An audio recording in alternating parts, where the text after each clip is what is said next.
اسرائیل information technology میں، I T میں اس وقت قیادت کر رہا ہے پوری دنیا کی، خصوصاً جاسوسی میں۔ اسرائیل نے اتنا اپنا بھرم بنایا ہوا تھا، دبدبا، رعب اپنا دنیا کے اوپر قائم کیا ہوا تھا کہ تمام انفارمیشن ٹیکنالوجی اپنی مٹھی میں رکھی ہوئی تھی کہ کوئی بھی پاکستان میں، یہ پہلے آئی بھی ہے یہ خبر چند سال پہلے پاکستان کے اخباروں میں چھپی ہے، دنیا کے اخباروں میں چھپی ہے کہ پاکستان کے جتنے ہمارے فوجی افسران ہیں ان کی گفتگو، ان کے ٹیلی فون، ان کے دفتروں کے حالات، اور ہمارے جتنے حکمران ہیں، وزراء ہیں، کابینہ ہیں، جتنے بھی اہم ہمارے اہلکار ہیں یا دفاتر ہیں، ان سب کو اسرائیل باقاعدہ آن لائن سن رہا ہوتا ہے، چونکہ انہوں نے جو کچھ مثلا وائرلیس سیٹ لیتے ہیں اسرائیل کا بنا ہوا ہے، بے شک امریکہ کا ہو، چائنا کا ہو، لیکن پیچھے کمپنی اسرائیلی کمپنی ہے، صہیونی کمپنی ہے۔ وہ جب کوئی ڈیوائس بناتے ہیں، کمپیوٹر بناتے ہیں، لیپ ٹاپ بناتے ہیں، موبائل بناتے ہیں، ابھی جو زیادہ مقبول، پیسے والوں میں مقبول ترین موبائل سیٹ ہے وہ ایک مثلا عوامی نوعیت کا جو استعمال ہوتا ہے وہ آئی فون ہے، امریکی کمپنی بناتی ہے۔ یہ فون جس کے پاس ہے اس کے فون پہ جو کچھ بات ہوتی ہے وہ ساری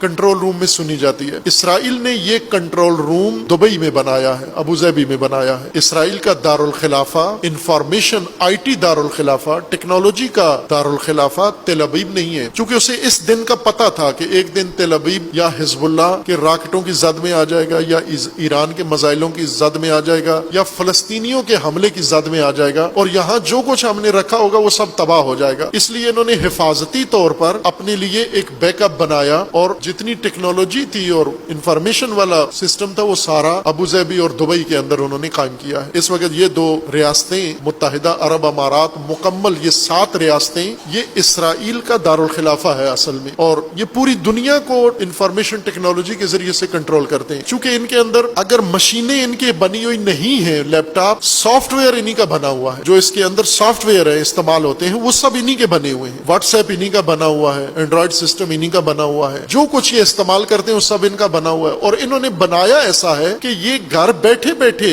آپ جو باتیں، گھریلو باتیں کرتے ہیں وہ سن رہے ہیں، آپ سیاسی باتیں کرتے ہیں وہ سن رہے ہیں، آپ مذہبی باتیں کرتے ہیں وہ سن رہے ہیں، سب کچھ 100% سن رہے ہیں۔ یہ توہم نہیں ہے، یہ ایک حقیقت ہے کہ وہ سب کچھ سن رہے ہیں، چونکہ یہ بہت ساری چیزیں انہوں نے یہ سافٹ ویئر فری میں آپ کو دیے ہوئے ہیں۔ مثلا واٹس ایپ پہ کوئی پیسہ نہیں لگتا آپ کا، فری میں یہ ایپ ڈاؤن لوڈ کریں، گروپ بنائیں، واٹس ایپ میں بات چیت کریں، اتنی بڑی سروس فری میں۔ کیا کسی سرمایہ دار کو جچتا ہے یہ کام، وارا کھاتا ہے کہ پوری دنیا کو، یا مثلا یہ انٹرنیٹ جو سہولتیں ہیں، گوگل ہے، کوئی پیسہ لیتا ہے آپ سے؟ گوگل ساری دنیا بجا کروڑوں اربوں لوگ گوگل استعمال کر رہے ہیں، 1 روپیہ کوئی نہیں ادا کرتا، فری میں کر رہے ہیں۔ اور گوگل اتنا خیراتی کام کیوں کر رہا ہے، اتنا مفت میں لنگر کیوں دے رہا ہے ساری دنیا کو؟ مفت نہیں ہے میرے بھائی، بہت مہنگا پڑ رہا ہے آپ کو، اس لیے کہ وہ یہ سہولت آپ کو دے کے کہ آپ یہ سہولت لیں، اور جو کچھ آپ کے پاس معلومات ہیں، آپ سوچتے کیا ہو، آپ کرتے کیا ہو، آپ پسند کیا کرتے ہو، ناپسند کیا کرتے ہو، آپ کے احساسات کیا ہیں، آپ کے جذبات کیا ہیں، وہ سارے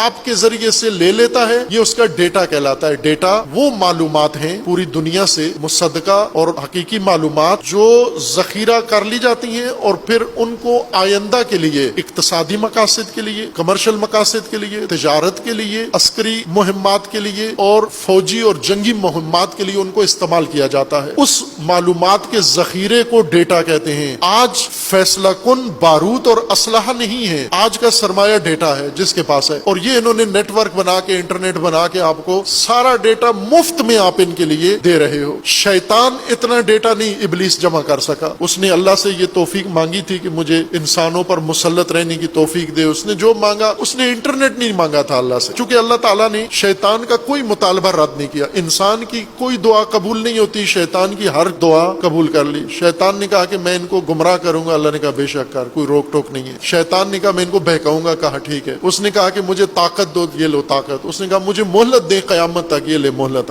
آپ بھی اللہ سے کہیں کہ خدایا مجھے قیامت تک زندہ رہنے دے، مجھے قیامت تک اتنی طاقت دے دے، مجھے قیامت تک اتنا علم دے دے، ایسی چیزیں دے دے، کوئی چیز نہیں مانی جائے گی انسان کی، اس کی مان لی گئی۔ یہ انٹرنیٹ نہیں بنا سکا، وہ یہ آج کے شیاطین نے بنایا، اور ہر کھوپڑی کو کرید کے۔ مثلا گھر میں ماں باپ کو پتہ نہیں کہ ان کے بچے کیا سوچتے ہیں، گوگل کو پتا ہے ان کے بچے کیا سوچتے ہیں۔ شوہر کو نہیں پتا اس کی بیوی کیا سوچتی ہے، دل میں اس کے کیا ہے۔ گوگل کو پتا ہے یہ بیوی کیا سوچتی ہے، واٹس ایپ کو پتا ہے اس بیوی کے دل و دماغ میں کیا گزر رہا ہے۔ اگر یہ شوہر واٹس ایپ سے رابطہ کرے کہ پلیز واٹس ایپ میری بیوی کی سوچ مجھے بتاؤ، تو وہ بتا دیں گے کہ یہ کیا سوچ رہی ہے۔ بیوی شوہر کے بارے میں، بھائی بھائی بہن کے بارے میں، بہن بھائی کے بارے میں، بچے والدین کے بارے میں، والدین بچوں کے بارے میں، یہ سارے مخلص جو ایک دوسرے کے بڑے مخلص ہیں، اگر گوگل سے پوچھیں یہ ایک دوسرے کے بارے میں کیا سوچتے ہیں، وہ کھول کے وہ قیامت والا منظر ہوگا، محشر والا، کہ یوم تبلی السرائر، جب سارے حقائق کھول کے سامنے آئیں گے، یوم یفر المر، ہر آدمی سے بھاگے گا۔ اگر گوگل یہ سارا کچا چھٹا کھول کے بتا دے کہ یہ کیا سوچتے ہیں ایک دوسرے کے بارے میں، تو یہ آج ہی بھاگیں گے ایک دوسرے سے۔ یہ مفت نہیں ہے، یہ بھاری اس کی قیمت آپ لوگ ادا کر رہے ہیں۔ اس لحاظ سے چونکہ آج کی یہ ٹیکنالوجی، یہ ڈیٹا، یہ دسترس